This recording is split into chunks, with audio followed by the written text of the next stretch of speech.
మొత్తానికి కేసీఆర్ గారు మొన్నటి రోజున జరిగినటువంటి ఆ జగిత్యాల బహిరంగ సభలో రేవంత్ రెడ్డిని ఉద్దేశించి చాలా గట్టిగానే చురకలు అంటించారని చెప్పుకోవాలి.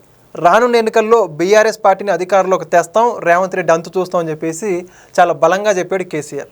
యువతల వైపు చూసుకుంటేనేమో ప్రస్తుత తెలంగాణ ముఖ్యమంత్రి రేవంత్ రెడ్డి కూడా కేసీఆర్కి అంతే ధీటుగా సమాధానం చెప్పాడు. నువ్వు అధికారంలోకి రావడం సరికాదు కదా, మీకు ప్రతిపక్ష హోదా కూడా లేకుండా చేస్తాను, ఇదే మాట నిలబెట్టుకోకపోతే నా పేరు రేవంత్ రెడ్డే కాదని చెప్పేసి పలుకులు పలికాడు రేవంత్ రెడ్డి. మరి మొత్తానికి కేసీఆర్ వర్సెస్ రేవంత్ రెడ్డి ఎలక్షన్ అయిపోయాక కూడా ఇంత హీట్గా తెలంగాణ పాలిటిక్స్ ఉంటున్నాయి. మరి ఇదే అంశానికి సంబంధించి పూర్తి విషయాలు తెలుసుకోవడానికి మనతో పాటు ఉన్నారు సీనియర్ జర్నలిస్ట్ డాక్టర్ కనకదుర్గ వర్లమణి గారు. మేడం నమస్కారం అండి. నమస్తే అండి. మేడం, సాధారణంగా రాజకీయాలు ఎప్పుడు చూసుకున్నా కూడా ఎలక్షన్ టైంలో వాడివేడిగా వాదోపవాదాలు వింటూ ఉంటాం మనం.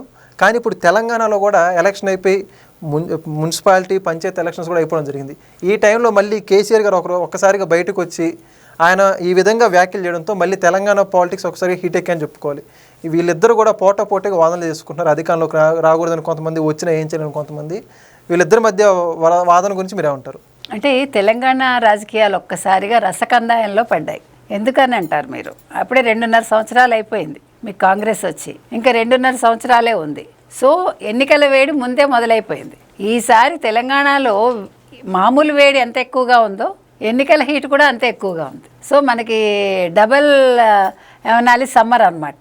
ఓకే, అట్లా ఉంది పరిస్థితి. రాజకీయ వేడి ఈ మామూలు ఈ వేడి కలిపి ఇవాళ తెలంగాణ ప్రజలు చాలా ఉక్కపోతను భరిస్తున్నారు. అయితే మీరు చెప్పినట్టుగా బీఆర్ఎస్కి సంబంధించి చంద్రశేఖరరావు గారు ఆఫ్టర్ ఏ లాంగ్ టైం ఆయన ఈ సభ అనేది నిర్వహించారు.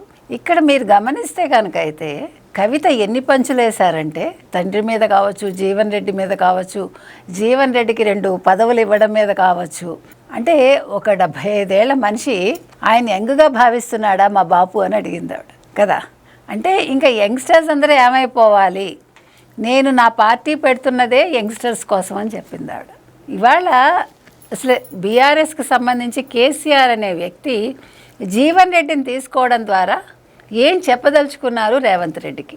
40 ఏళ్ళు ఒక పార్టీలో ఉండి నాదెండ్ల భాస్కర్ రావు మంత్రివర్గంలో ఆయన చేరి ఎన్టీ రామారావుకి వెన్నుపోటు పొడిచి గతంలో చేసిన వ్యక్తి ఇవాళ 4 సార్లు ఎమ్మెల్యేగా గెలిచి మంత్రి అయ్యి కాంగ్రెస్లో తన వ్యక్తిని కాదని బీఆర్ఎస్కి సంబంధించిన సంజయ్ కుమార్కి ఎక్కువ ప్రాధాన్యత రేవంత్ రెడ్డి ఇస్తున్నారని ఒక రకంగా అలిగి బయటకు వచ్చిన వ్యక్తి ఇప్పుడు ఏం బాగుకుంటారు బీఆర్ఎస్ వాళ్ళు? ఇంకొక ముఖ్యమైన విషయం ఏంటంటే మన అరవింద్ గారు చేసిన వ్యాఖ్యలు, బీజేపీ ధర్మపురి అరవింద్ ఒక పెద్ద పంచి వేశాడు ఆయన.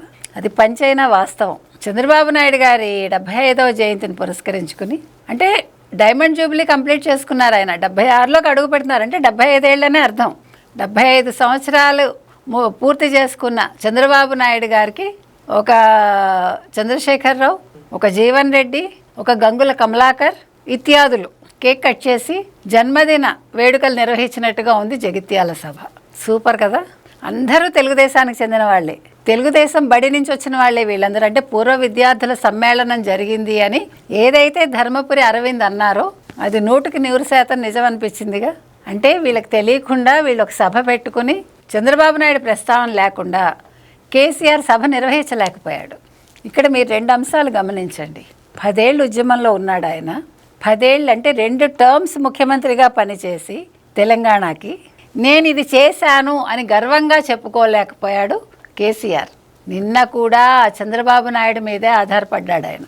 మీరు గమనించాల్సిన అంశం అది. ఇవాళ అసలు కేసీఆర్ మాట్లాడాల్సింది ఏంటంటే తెలంగాణ ప్రస్తావన అక్కర్లా, తెలంగాణ ఆల్రెడీ వచ్చేసింది మీకు. ఇప్పుడు కొత్తగా తెలంగాణకి ఏం కావాలి?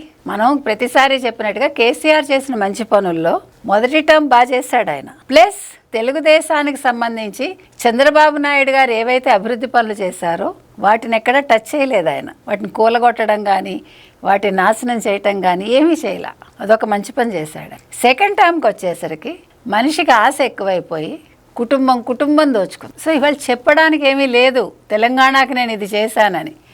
రైతు భరోసా లేకపోతే రైతు బంధు దీని గురించి మాట్లాడుతున్నాడు తప్ప ఇక్కడ ఇంకొక పాయింట్ 5 ఎకరాలకు మాత్రమే ఇచ్చారు అని నిన్న ఆయన అన్నారు.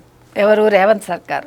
ఒక్క ప్రశ్న మనం కేసీఆర్ని అడిగేది ఏంటంటే, కేసీఆర్ మీరు మీ హయాంలో నిజమైన రైతులకి ఎంతమందికి రైతు బంధు ఇచ్చారు? బెంజ్ కార్లలో బిఎండబ్ల్యూల్లో వచ్చి రైతు బంధు తీసుకెళ్ళలేదా చెవిటి నేలలకు కూడా? మరి అది రైతు బంధువునా? మీరు ఎవరికి దోచిపెట్టారు? ప్రెస్ అసలు మీ హయాంలో నోరు విప్పగలిగిందా? అసలు ఎవరైనా ఏదైనా నోరు విప్పి ఇది అని అడగగలిగారా?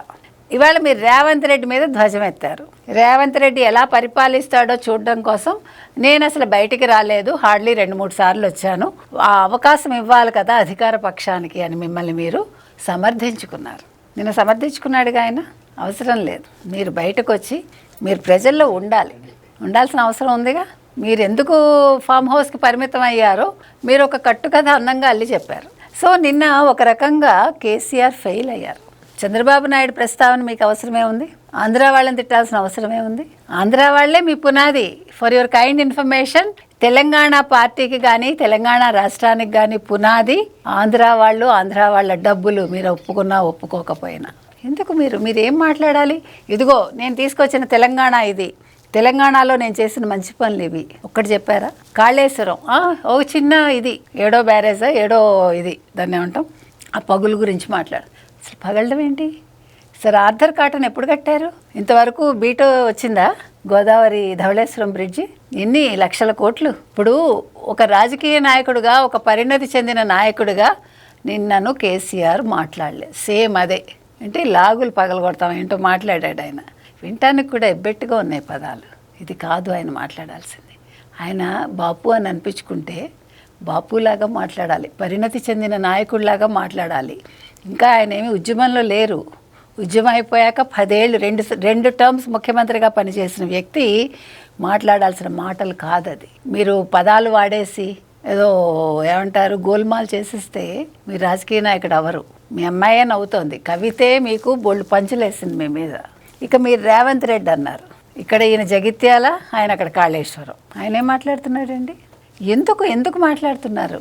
ఒక అధికార పక్షంలో ఉండి, ఒక ముఖ్యమంత్రిగా ఉండి మీరు సంయమనంతో మాట్లాడాలి. నేను చచ్చిపోవాలని చూసావు నువ్వు, నేను చావను అని అంటాడు కేసీఆర్. నువ్వు మళ్ళా ముఖ్యమంత్రి ఎలా అవుతావో చూస్తాను, నువ్వు ముఖ్యమంత్రి కాకుండా అసలు ప్రతిపక్షమే లేకుండా చేస్తానని రేవంత్ రెడ్డి అన్నారు. ప్రతిపక్షమే లేకుండా చేయడమే కాదు, ఒకవేళ మీరు గెలిస్తే నా పేరు మార్చుకుంటానని ఈయన ఛాలెంజ్ చేస్తాడు. నా చావు కోరుకుంటున్నావా అని మొదలుపెట్టాడు ఆయన. నేను ఇంత తొందరగా చచ్చిపోను, నేను 100 ఏళ్ళు బతుకుతానని. బతకాలి, కరెక్ట్. ఇప్పుడు కేసీఆర్ లాంటి వాళ్ళు బతకాలి, మంచి రాజకీయం చేయాలి. He is a good politician, no doubt about it. But పరిపక్వతతో మాట్లాడటం లేదు, ఉద్యమ నాయకుడిలాగానే మాట్లాడుతున్నారు ఆయన. అది మనం చెప్తున్నాం. రేవంత్ రెడ్డి కూడా ఒక ముఖ్యమంత్రి లాగా మాట్లాడాలి. ఆయన ఒక బచ్చా కాదు, ఆయన కొత్తగా రాజకీయాల్లోకి రాలేదు, ఆయన కూడా తెలుగుదేశం వ్యక్తే. అందరూ తెలుగుదేశం నుంచి వచ్చిన వాళ్ళు కాబట్టే రాజకీయాల్లో ఈ మాత్రం నిలదొక్కున్నారు, మీరు గుర్తుపెట్టుకోండి. కాబట్టి మాటల తూటాలు కాదు కావాల్సింది, చేతలు కావాలి. అది ఇద్దరికీ మనం చెప్తున్నాము. సో రాబోయే కాలంలో కాబోయే ముఖ్యమంత్రి ఎవరో ప్రజలు నిర్ణయిస్తారు, మీరు నేను కాదు. అందుకని నిన్నటి సభలు కూడా మీ రేంజ్ చూపించుకోవటానికి సభ నిర్వహించారా? నాకు ఇంకా ఇంతమంది వస్తారు అని చూపించుకోవటానికి ఆ సభ నిర్వహించారా? జీవన్ రెడ్డి కోసం ఇంత పెద్ద సభ అవసరమా? జీవన్ రెడ్డి చేరిక వల్ల మీరు కాంగ్రెస్కి ఏం చెప్పదలుచుకున్నారు, ప్రజలకు ఏం చెప్పదలుచుకున్నారు? దీనివల్ల ప్రజలు కొరిగేది ఏంటి అనేది ప్రజలు అడుగుతున్న ప్రశ్న. Thank you.